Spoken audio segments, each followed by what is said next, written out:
It's my great pleasure to welcome to the stage Tim and Adam Draper. The idea is to have our certificates cross. I want some so that pump-up people can get music. Credit. Yeah. Sorry, Sorry, I was closing a deal back there. Tim just closed the deal. That's all he does. He just walks around closing deals. You know, this conference was the first I was here before you, and I was going around talking to people, and they kept saying that big Bitcoin guy is coming to this conference, and it was the first time I'd heard you introduced not as a venture capitalist. Oh, yeah. That is really interesting. Yeah, so are you sure I was the big Bitcoin guy or wasn't you? Yeah. About the same Yeah, we're about the same. Yeah, well, he's shrinking. I'm growing. So let's jump into that, right? Because tell us a story about how you acquired your first Bitcoins, how you got into it, because both of you have stories, that are in the heart of cryptocurrency and blockchain. So I'll start. You go. Okay. Actually, no, I'm kidding. Okay. Go for it.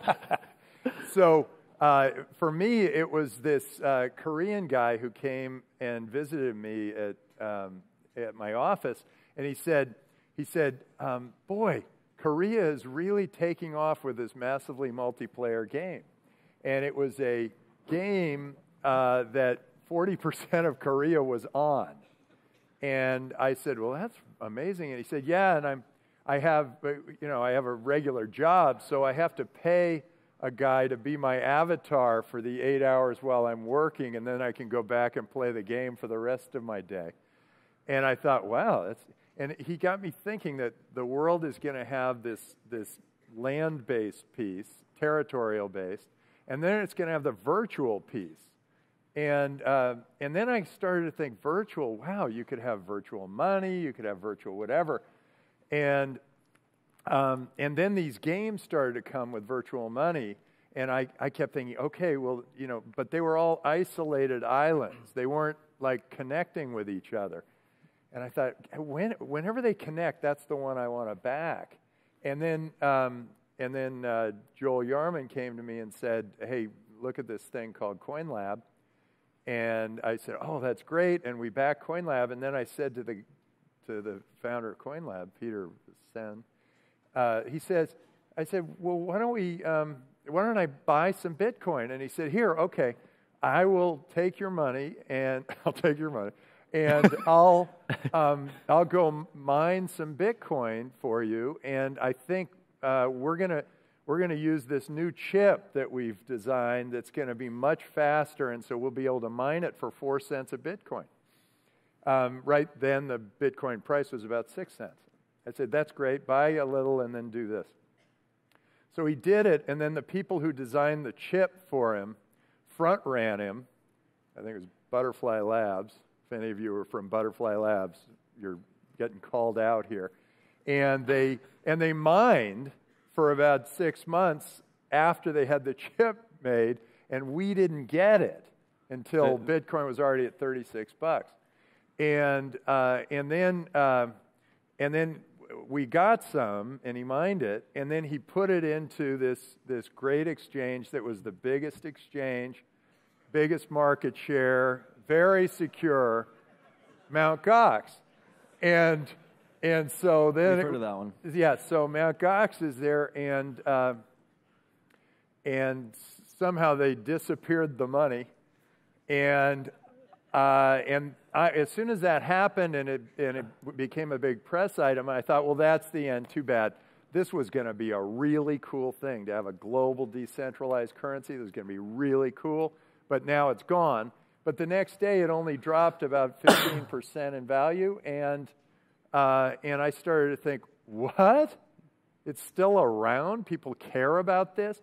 And I thought, yeah, people really care. This is going to be fundamental to the world, and it's going to be so important to the world. And I started to dig into all the applications, and I said, wow, this is huge. And so I bought a little along the way, and then when this big Silk Road auction came up with the U.S. Marshal's Office, I listened to the buzz around me, and everybody was thinking they were going to get this great deal on, and so they all bid below market. And so I thought, well, if I'm really serious about it, I might as well bid above market. I bid above market, and I got it all. And I was a little overwhelmed. I thought, well, maybe I'll win 1 or 2 lots. I want them all. And so I thought, okay, well, now what? And now this thing better work. The money. There goes the money. I'm glad you guys are all through college because it could go either way. And then Bitcoin immediately drops, into about a third of what it was. It was a third. And I thought, oh boy, well, whatever. It was great. Well, it lasted. But I also thought, this is really important. And so I just hung in there, and I kept believing and trying and looking for new applications. And then, of course, Adam, why don't you tell your story because, you tell your story because then they kind of converge. Yeah. So my story is way different. I didn't lose any money in Mt. Gox, which is a bummer about that. But the first time I ever heard about Bitcoin was not actually from my dad. It was from a guy named Brian Armstrong, who's the founder of Coinbase. I reached out to him just by email, cold email. Fortunately, he was fundraising. And I said, I don't know anything about digital currency. His description on his website was just digital currency. I think it was exchange, which I don't think they were allowed to say at the time, but they did say it. And I met with him, and he was this incredibly talented developer who was leaving Airbnb. He was one of the first 150 employees at Airbnb, which was known to be a rocket ship, like a crazy rocket ship. And he was leaving that to start a company in a market that the entire market size, if you added up all the Bitcoin in the entire world that had been released, it was a $200 million market, which Airbnb was bigger than, like, in market cap. And so he sat me down and he said 3 things. And he said, at some point, the world is going to be on one financial infrastructure. I believe that infrastructure is Bitcoin. I am going to be the onboarding experience to that new financial infrastructure. And he has been unwavering in his vision of getting everyone on the planet. So his goal is 6 billion people who are all hooked up to the same network of value. And so I took that. I did invest, and then I started Boost VC. And 2 weeks later, literally I invested, and then 2 weeks later I started Boost VC. And we needed a differentiator. So I was looking at the market of accelerators, and within a 50 square miles, there were like 1,000 accelerators doing what I was doing. And so what I looked at, and I was like, well, we need to own something. And so what we ended up finding was, we looked at a couple technologies, but I had made this weird investment in this weird company called Coinbase. And so I was like, let's look at Bitcoin. And then my co-founder's brother was actually, I call him a hippie hacker, but he was an open source developer from Cal Berkeley. And he came in and gave us this hour-and-a-half talk on Bitcoin. And I was like, this is it. This is the thing. We're going to own this industry. And so what we did was we announced this, and no one was in Bitcoin. No one saw any applications. They were just thinking like Bitcoin. And I said, okay, we're going to write down every possible idea that someone could build a company with the protocol. And we wrote down 15 ideas without trying, mostly money-related, sending businesses. And so we said, this is the thing, and we announced it, and we became a beacon. We were this lightning rod for all this activity to come. Where we were was San Mateo, around Draper University. And we brought people from all over the world who were hacking on this weird protocol thing. And we started this network that became, like, a lot of our companies have become tokens or protocols, and they've been a part of this wave that is changing the world. So that's sort of my story. So then Draper Associates, my venture fund, backed a bunch of these entrepreneurs, and we helped drive this ecosystem around the world. And it was really fun because the people who came to Boost originally were the guy who started CoinHako in Singapore and the guy who started Repo and Aragon. In Argentina. Like we backed this whole wave of like Coinbases internationally, and that was a good idea. And then we it was great. Yeah, and so that all happened, and so that's how we got involved. And now, I mean, as time's gone on, then I said when Bitcoin was at 200, I said 3 years, 10,000, and people were going, what, really? And by the way, I have a new prediction coming on April 12th. We're going to have a big party, a big block party. And a blockchain party. Blockchain party. And we're taking the whole block over. And it is, and I'm going to make the big prediction then. And it's sort of a similar kind of time. I will predict that on April 12th, he will be predicting a prediction. That sounds likely. It was a similar kind of time. It was just sliding. Bitcoin was sliding. But I knew that it was really important. I mean, for the unbanked, for anybody to send money overseas, for people to very quickly and easily transfer large amounts of money. And I started to see new applications, all these interesting things. And we got a great window because of Adam. We got a great window on all these things that could possibly happen with Bitcoin. I think the thing that we jumped on faster than most was that this was a global technology. And every time we were talking about it with people who were investors or whatever in the United States, they were thinking inside of these borders. And so once you start looking outside, once you start looking into other emerging countries, you see that you need to link this network. Like you need a new store value. A lot of governments aren't as good as the United States at holding people's money. And Venezuela is probably the example used the most, but one of our companies, Repo, I've brought it up twice already, but his vision is literally just to save the economy in Argentina. His pitch was 3 times in my life, my bank account has gone to 0 because of the inflation, and that is scary. Like just losing your entire value essentially overnight, but over time is not great.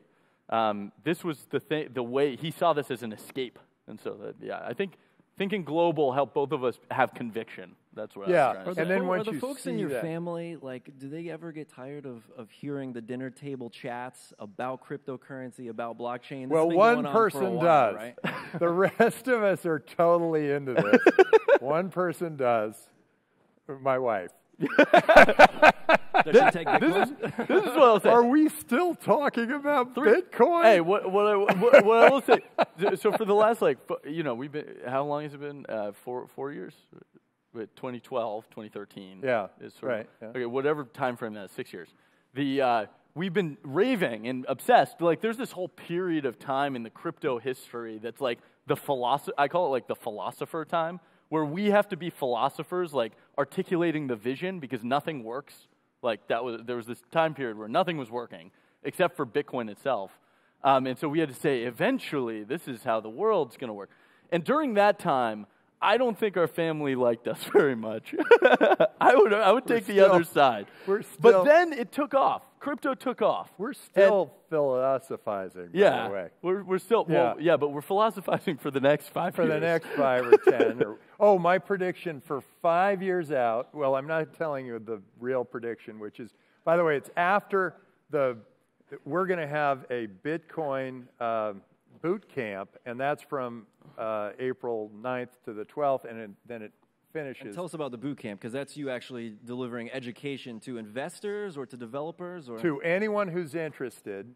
It's 4 days intensive course and like $10,000, but it's got some of the absolute best people And is this involved, at Draper University where you University. where you go off the side of buildings and jump into the pool without water in it? Yeah, this is at Draper University where a lot of interesting and odd, strange things happen. We haven't had an alien landing, but we've had almost everything but. But my prediction 5 years out was if that you're going to go into a Starbucks and you're going to try to pay with fiat currency, and the barista is going to laugh you out of Starbucks. 5 years. 5 years from today, if I buy you're that. not using Sweet Bitcoin, Greens is already just saying no to. They say like digital only, like credit cards only, essentially. Yeah, but so the next level is right. Even using a credit card for fiat. Well, they'll be able. If that's I true. think fiat will still be of some value, but as you notice, all the fiat holders are saying, "Oh, Bitcoin's so volatile." I look and I go, "Yeah, all these other currencies, Bitcoin's stable. All these other currencies are very volatile against it as they drift away." Yeah. It's true. Yeah, Into what? Well, into not being worth very much. Yeah. Yeah. I mean, look, here's the difference. Either your money is in your own hands, or your money is in the hands of the winds of political change and some banker who has a very large, beautiful brick building.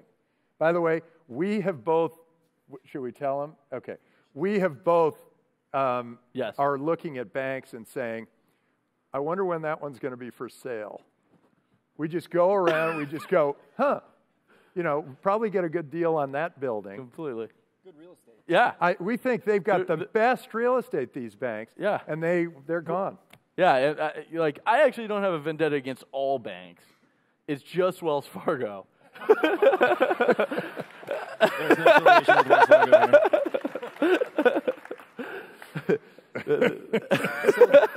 So tell us, I mean, why is it so important? And why is blockchain, so the underlying technology of Bitcoin? I mean, one of your quotes we put up to open the show this morning, Tim, and I mean, you flat out said this is going to, change the entire trajectory of the human race. The human race. This is bigger than the Iron Age, bigger than the Bronze Age, bigger than the Internet Age. This is global. It affects everyone. And it's going to be affecting them in all sorts of new ways. And it's not just, hey, we can send Bitcoin across borders and we're going to have a global currency that is not subject to control of some government or another. All of a sudden, we've got the blockchain. It's this perfect ledger. And with a perfect ledger, and it keeps perfect data. So with a perfect ledger and perfect data, all these industries that are all built on ledgers and data, I mean, specifically, it's like accounting clearly is affected by this. But ledgers and data also drive real estate title. They drive insurance premiums. They drive healthcare. All your healthcare records. Imagine all your healthcare records being easy to get to and in one place. And with a perfect record that's got your blood results and your Fitbit results and what you ate that day and your genetic history and everything else, and you've got a perfect record of all of that, and you can bring that into your doctor. It's a whole new world. But the one that's really going to change, something we're always looking for, are companies that are going into an industry where they're providing really, really bad service at a high cost. And that's anything that's sort of a monopoly or oligopoly. So everybody thinks, oh, yeah, the cable guy or, our banks or whatever. I'm saying, okay, it's the banks, the insurance companies, real estate. They're all providing venture capital. We're all providing bad service at a high cost. But there's one industry that's providing the worst service at the highest cost, and that is government. Government. We way overpay for the services we get, and now a whole part of government, there'll still be the territorial piece of government, but a whole part of government is tied to like pensions and it's all about insurance, medical insurance, and welfare, and all these things that are much more fairly and evenly and honestly done by the blockchain. So all of a sudden, government has opened up, and you can be Estonia and compete for citizens of the world. You can be Kazakhstan and compete for citizens of the world and do the virtual part of governance. And I'm looking for those businesses that are going to use the blockchain to either improve government or overthrow it, or make it. Or yeah, all right, we got a few of you. You're about to soften that. You're about to soften it, or overthrow it. Oh well, or. So that's a good segue into the regulation question, right? So what do both of you think in terms of what's happening with regulation? Well, I've been talking. You take a shot. Well, first, I'm going to take regulation. First, I'm going to take a shot at why it's important. And actually, the first thing that I think that Bitcoin did was it made a huge whole generation of people ask the question of what is money. And I think that just asking that question makes you more curious and makes you actually try to adventure to solve that question. And that's sort of the bet that I took like 6 years ago was like, what is money? Trying to figure out like how that can be changed. It's this weird thing that banks give us and hold for us. And then what if you don't need to do that anymore? Then what that leads to in the direction that my dad was talking about is the next question that everyone's starting to ask is what is government? And what does that look like? And what does that look like on a global nature? My dad just said, I think the borders will still be there. I don't think so. I don't see any reason that the borders should be there. I think we should be choosing jurisdiction based off of the rules that we accept as good rules. And I think we become a more liquid economy. We are a liquid economy. My gosh, they're like this digital nomad thing. Like that's a thing. I just met someone yesterday who for 6 years didn't have to pay taxes and so he was doing his job, not paying taxes he was living in Hong Kong, not paying his taxes because he was 6 months outside of the country. And then he saved enough money to fund his startup because he didn't have to pay the taxes. I was like, this digital nomad thing, like this is a thing. Like people are building up infrastructure now, hotels and like all this stuff to finance this liquid world that's happening. And Bitcoin is the money of that liquid world. So that's that. On the regulation side, like, I don't know, maybe my opinion's like completely off here, but like, good luck.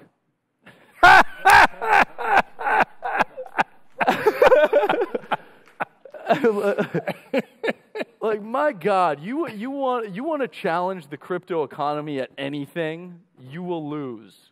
And like, that's how I feel about it. I think the people who are genuinely not trying to steal people's money and genuinely trying to do good will succeed in this new world. And those who are not will... Okay. I like that. Good luck. Because, you see governments, they have a choice. Either they try to control everything like China is doing right now, and they're saying, oh, no, it's all illegal, and you guys, you can't do it because we want to make sure we control you with the renminbi. Well, all the Bitcoin and blockchain entrepreneurs are going, what? Really? And so then they leave. Yeah.